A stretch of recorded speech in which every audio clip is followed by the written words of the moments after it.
Shalom semuanya, pada kesempatan kali ini kita akan membahas satu topik, yaitu tentang ibadah yang merupakan kebutuhan hakiki umat Allah. Nah, sebagai umat Kristen tentunya kita udah gak asing lagi dengan kata ibadah itu sendiri ya. Karena ibadah itu kita pastinya lakukan setiap hari minggunya. Dan juga sebagian dari kita mungkin menganggap ibadah itu cuma sebagai rutinitas mingguan biasa aja. Tapi pada kesempatan kali ini kita akan membahas ibadah mulai dari latar belakangnya, dan juga tata ibadahnya, dan juga gimana sih cara ibadah yang benar, dan juga kita akan belajar istilah-istilah tentang ibadah yang mungkin jarang atau belum kita ketahui itu sendiri. Yang pertama, dan kita akan membahas dari latar belakang ibadah itu sendiri. Ibadah berasal dari kata aboda yang berasal dari bahasa Ibrani yang memiliki kata mengabdi, dan dalam bahasa Sanskerta itu berarti berbakti. Jadi beribadah berarti mengabdi kepada Tuhan maupun berbakti kepada Tuhan. Lalu ibadah merupakan suatu kegiatan utama dalam semua agama dengan pemahaman dan bentuk atau cara ibadah yang berbeda sesuai dengan kepercayaan atau agama yang dianut. Nah, ternyata ibadah itu bukan cuma bagi kita aja umat Kristen, tapi saudara-saudara kita yang berbeda agama pun juga mereka melakukan ibadah itu sendiri.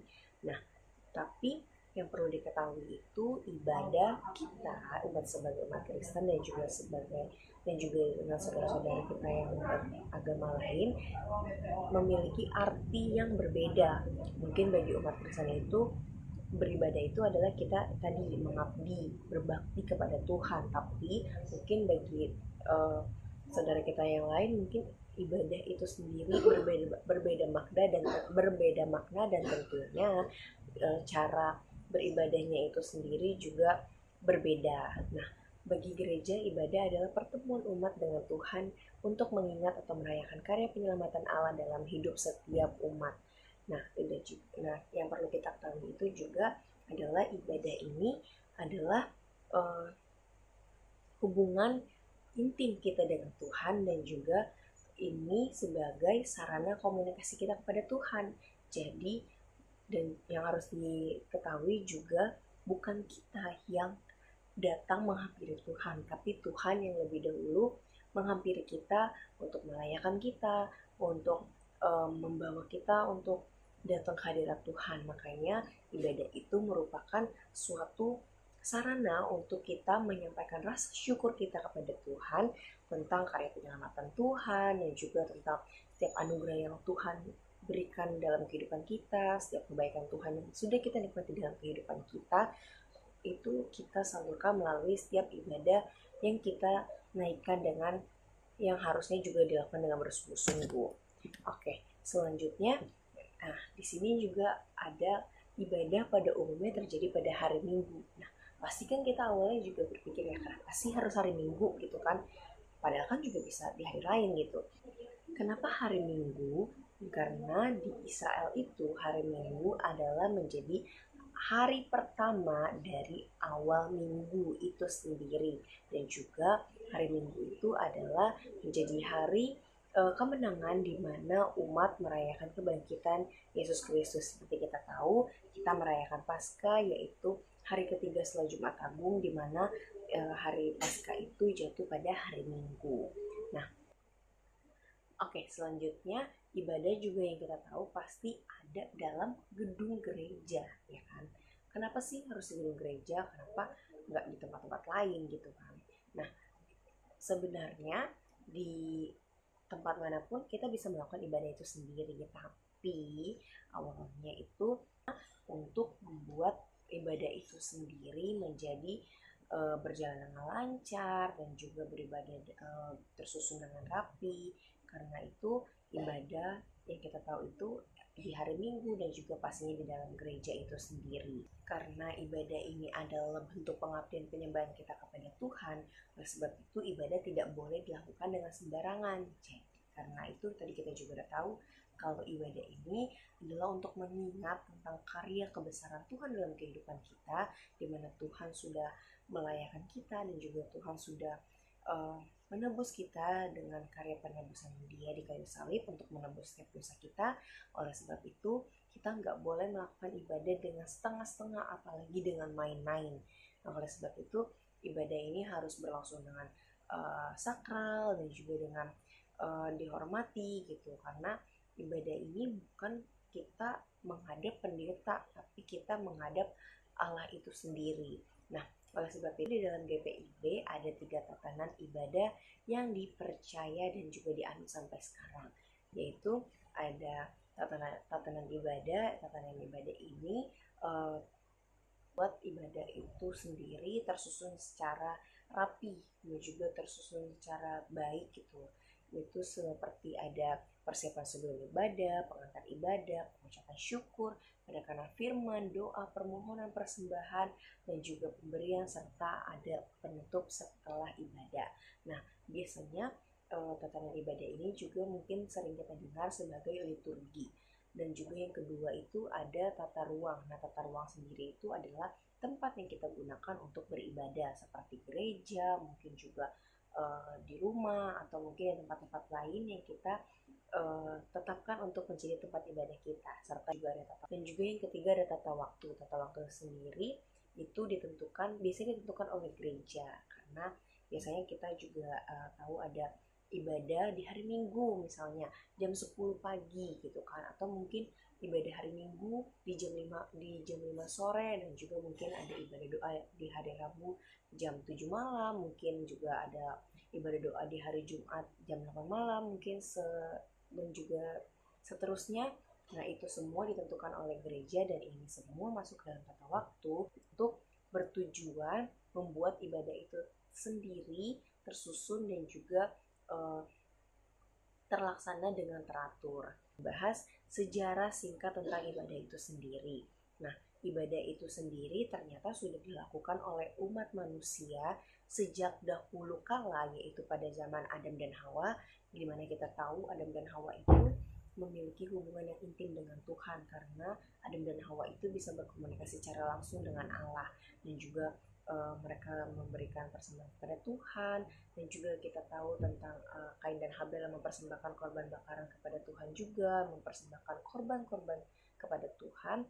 Dan juga bukan cuma Adam dan Hawa serta Kain dan Habel aja, tapi juga ada Nuh yang mendirikan mezbah bagi Tuhan untuk mempersembahkan korban bakaran setelah air bah surut. Dan juga ada Abraham yang membangun mezbah-mezbah korban bakaran bagi Tuhan. Bahkan kita juga tahu Abraham bahkan rela memberikan Ishak yang diminta Tuhan sebagai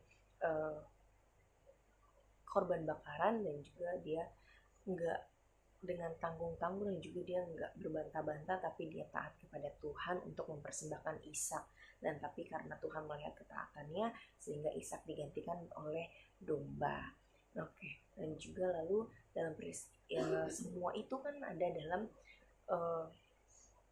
sejarah di kitab Kejadian.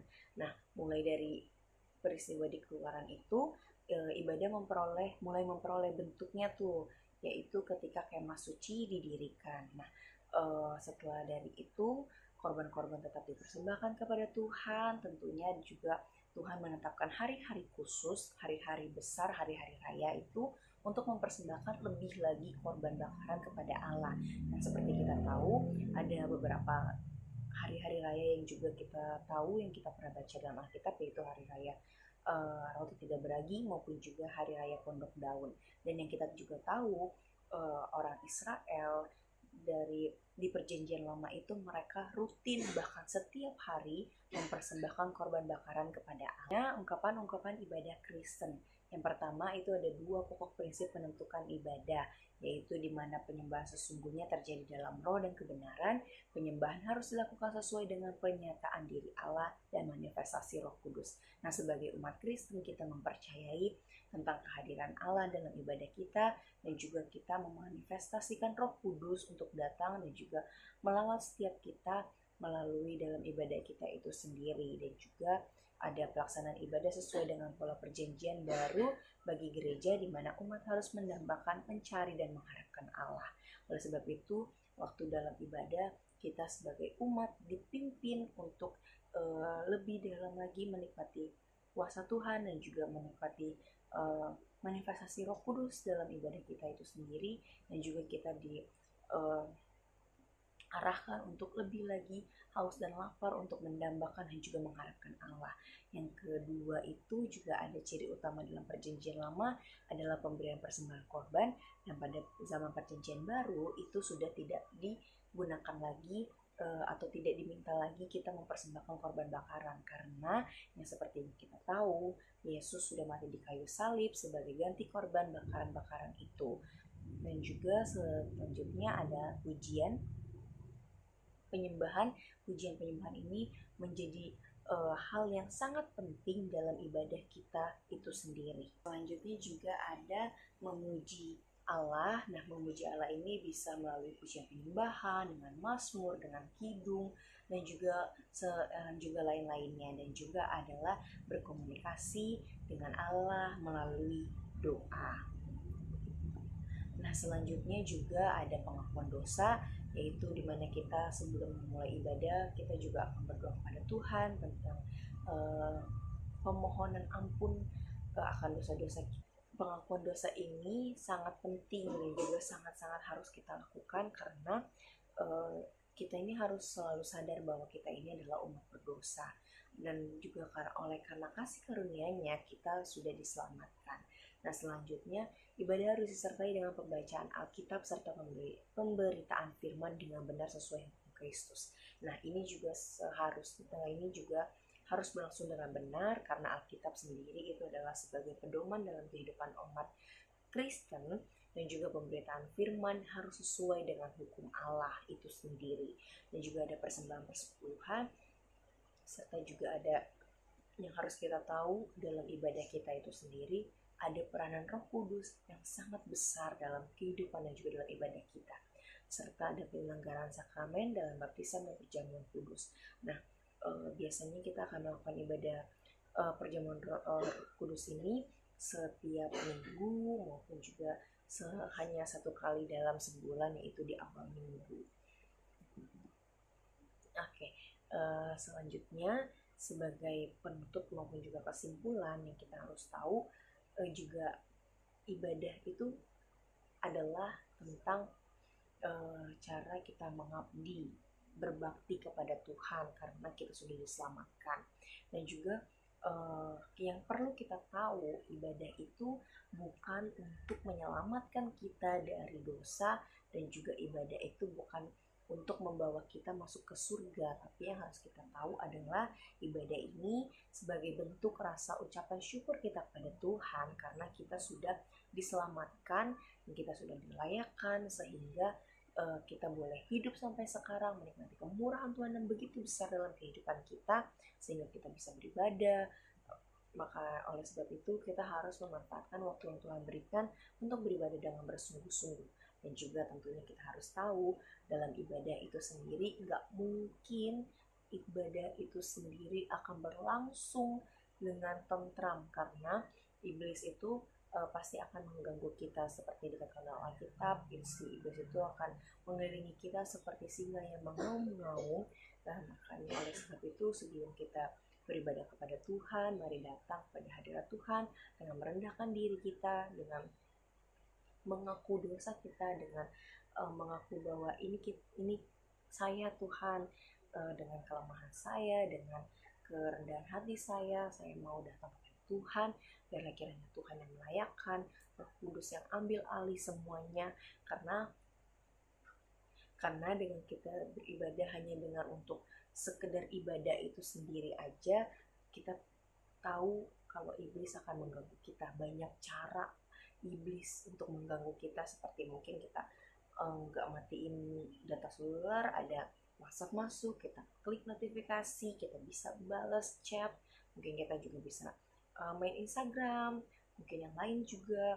Dan juga mungkin kita nggak fokus tuh di pikiran, tiba-tiba pikiran lain, mau yang apa, yang lain-lain segala macam gitu, mikirin segala masalah yang ada. Tapi yang perlu kita tahu, kita ini manusia masih dalam kehidupan daging ya. Jadi kita juga harus tahu bahwa iblis nggak mungkin membiarkan kita beribadah dengan tenang kepada Tuhan. Maka oleh sebab itu kita juga minta tuntunan Roh Kudus untuk memimpin dalam kehidupan kita, untuk kita bisa beribadah kepada Tuhan dengan bersungguh-sungguh, dengan teratur. Mari membangun kebiasaan ibadah kita dengan baik. Yang perlu kita juga tahu, ibadah itu nggak harus cuma di gereja waktu hari Minggu, atau mungkin juga ibadah kan cuma di hari Minggu. Nah, Senin sampai Jumat atau Sabtu ya udah gitu kan. Ya, itu enggak, bukan seperti itu. Yang kita harus tahu juga, ibadah adalah uh, hal yang bisa kita lakukan setiap harinya, dimanapun dan kapanpun kita mau beribadah kepada Tuhan, itu bisa kita lakukan, yaitu dengan mungkin kita cuma berdoa kepada Tuhan dengan hal-hal sepele mungkin yang kita lapor kepada Tuhan, kayak kita cuma bilang, aduh Tuhan, kayak saya kesel nih gitu kan, Tuhan tolong dong berikan saya damai sejahtera gitu. Sesederhana itu pun itu sudah termasuk dalam ibadah kita, dan Tuhan itu melihat ibadah kita nih. Sehingga juga ibadah nggak cuma harus di hari Minggu dan di gedung gereja, bahkan di rumah kita bisa melakukan ibadah itu sendiri, di mobil kita bisa melakukan ibadah itu sendiri, dimanapun kita bisa melakukan ibadah itu sendiri, asal dengan hati yang tulus dan juga benar-benar kita datang kepada Tuhan dengan kerendahan hati dan juga dengan kesadaran diri bahwa kita ini bukan siapa-siapa di luar Tuhan, dan juga kita masih butuh pimpinan Roh Kudus dalam kehidupan kita. Oleh sebab itu, mari sama-sama kita membangun kehidupan ibadah kita dalam Tuhan dengan baik. Sampai jumpa, Tuhan Yesus memberkati.